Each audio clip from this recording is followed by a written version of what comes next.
Danielle, aka D Brown, also known as Brooklyn. Straight out of Brooklyn. I now live in Queens, but I still represent Brooklyn. I have known Frankie and the creator of the MUSE since he was a zygote. No, seriously, I've known him since he was a wee child, if you can believe that. And basically we met when we both met each other in Washington Square Park and realized our mutual love and adulation for the sneaker culture and everything hip hop. I used to be all about the kicks and the latest and the flyest, and we were striving always to be unique and different. And our passion for fashion just like escalated, and who knew that one day we'd have our own shop. As I recall, in the days we used to hang out in the park, we always, talked about our future, and at that time, it was all about MCing. At that time, our vision was that Frankie would be, an MC and making platinum records alongside, his peeps. At that time, we were running with people like Most Def and Quali and, Q-Tip and all those guys. And we were kind of in that same frame of mind where, it's all about the music. And, of course, the hip hop music goes hand in hand with the fashion. So it was sort of the clothing and then the footwear and all that was sort of secondary. But we always knew that somehow down the line, we'd be involved in the hip hop culture. And so we basically dreamed big of all of the possibilities. One of those things where I guess it sort of is going in reverse. We figured that, you'd be, a platinum artist, and then eventually down the line we'd, design our own gear or what have you, because in our circle, we were all really creative and used to come up with all kinds of ideas for, the types of clothes that we would design if we were making clothes. And, Frank's nickname is Low because he was like single-handedly keeping Ralph Lauren in business. And so, we would, pursue that fashion, but always think of, how would we make it better or innovate it. And so I feel like now we've sort of gone in reverse where, he's taken on this project of the MUSE and, pursuing the creativity of the clothing that goes along with hip hop culture.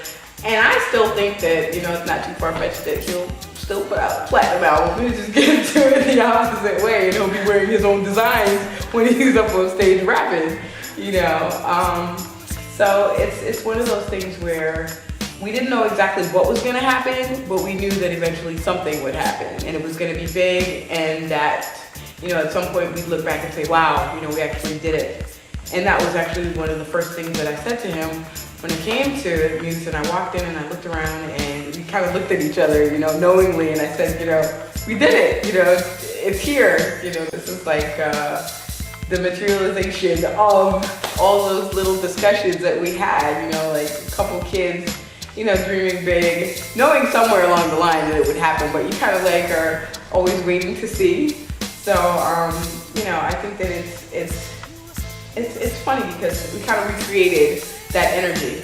At that time in the city, in the park, all of the people that we hung out with and dealt with were all really amazing, creative people. I didn't really realize how amazing they were until I got a little bit past it and looked back and realized, wow, I was really lucky to be in the company of all these amazing people. And so now, with MUSE, it's a recreation of that same energy where we're just surrounded by incredible people, great talents, Jonas. Amazing artists, very creative, and Denny and Kristen, everyone in our cipher is the same.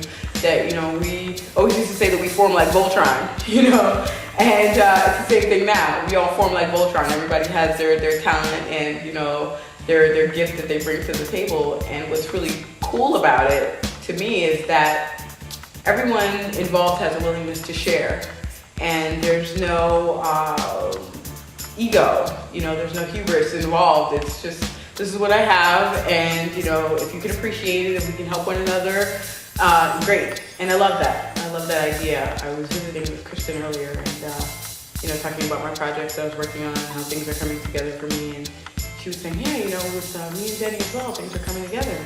And I said, you know, well, we're all sort of in this together, you know, and our energy, we're collectively feeding one another. And we're all headed for greatness. So we're all on our individual paths.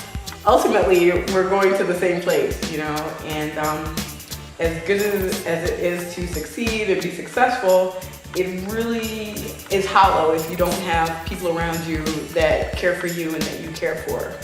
And above all, I think that that's the greatest thing to come out of Muse, because what has happened, especially me being from the outside and sort of, you know, popping in and out, I think I have sort of a clearer picture, you know, from getting distance from what happens here. But I feel like the energy of Muse and our collective is actually spilling out. It's spilling out into the city and the surrounding areas, and it's inspirational. You know, it's inspirational to us, and it's inspirational to all the people that we touch, and it's really special to know that, you know, it's like the little engine that could inspire and can help to make people feel better about this town and better about themselves, and realize that pretty much you can do anything if you know, get behind it and get good people around you and work hard, you know, and you know, you come into Muse, you cop some shoes, and you can look good while you're doing it, because, you know, above all, you want to look good.